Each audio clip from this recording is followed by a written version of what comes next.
እንዴ እኛ እኮ ነገሮች የተስተካከሉ ትናንት ጋሼ ሲመጡ ነገሮች የተስተካከሉ መስሎን ነበር። በቃ ማለት ሀይሚም ስትረጂ በቃ አለ አይደለ ዲኤንኤ እስከሚመረመር ድረስ ከብሩክ ጋር ሆናለሁ ስትይ እማትለያዩ ምናምን ነገር ነበር የመሰለን። ማለት ነገሩን ፈታችሁ ምናምን የምትመጡ ምናምን ነበር የመሰለን ማለት ነው። እንዴ የሚወራው ነገር ሌላ፣ ዛሬ ደግሞ ተግባራችሁ ደግሞ ሌላ ነው። ለምንድን ነው መለያየትን የመረጣችሁት? ለምንድን ነው እንዴ?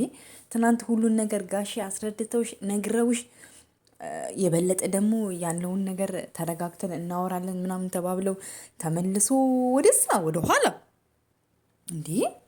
ምንድነው? ምን ጉድ የምታሰሙን? ምን አይነት ነገር ነው የምንሰማው? እንዴ መፍትሄ እኮ መለያየት እኮ አይሆንም። ባይዘዌ ሰውን እየወደዳችሁት እያፈቀራችሁት መለየት ማለት በጣም ህመም ነው። አካላችሁን እንጂ ከዛ ሰው የሚለየው ልባችሁ እዛ ሰው ጋር ነው። አይምሮች ተለይ አንቺ ስጋሽና በድንሽ ሄዱ ልብሽ ብሩክ ጋር ከሆነ ይሄ ተለያየሽ ማለት አይደለም። ሀይሚሻ ለምን እንደሆነ ታውቂያለሽ?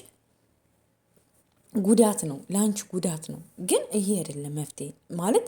ለምንስ እኛንስ ተመልካችን ታሳዝናላችሁ? ተመልካችንስ በዚህን ያህል ታሳመማላችሁ ማለት ነው። ለምንድን ነው መለያየትን የምትመርጡት? ኦልሬዲ እኔ ዛሬ የእውነት ለመናገር ማለት ነው በቃ ተታርቀው በቃ ምናምን ነበር የሚመጡ የመሰለኝ ማለት ነው። እና በጣም አላመንኩም ራሱ በቃ እንዴ ምን ሆነው ነው መለያየት ምርጫ የምታደርጉ? ምርጫ መፍትሄ እኮ መለያየት አይደለም። ገባችሁ አይደለ? የሚወራው ነገር ሌላ ነው፣ የምታደርጉን ነገር ደግሞ ሌላ ነው። አሁን ትናንት በቃ እርግጠኛ ነኝ ከነጋሼ ጋር ምናምን ስታወሩ በቃ አሳማኝ በቃ ተስማምታችሁ ምናምን በቃ ደስ ሲል ሀይሚም ተመስገን ወደ ራሷ እየተመለሰች ነበረ ሁሉን ነገር ምናምን ብለው፣ ዛሬ ደግሞ ተመልሳችሁ ወደ ኋላ እንዴ ሀይሚ ጋሼ ኧረ ተቆጣቸው፣ እነዚህ ልጆች ተቆጣቸው እንጂ እንዴ ምንድን ነው የብስ ወይ እንትን ነው እልሃችሁን ወይ ምንድን ነው እንደዚህ የሚያደርጋችሁ? ተመልሳችሁ ወደ ኋላ ማለት በአንድ ነገር ላይ ችክ ብላችሁ የምታብሰለስሉት እንዴ?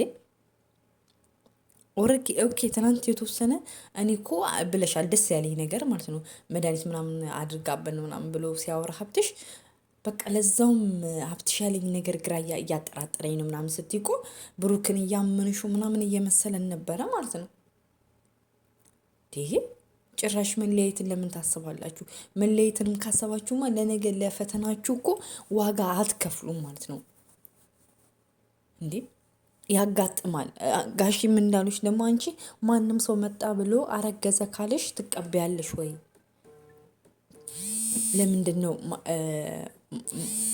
ማስተዋስ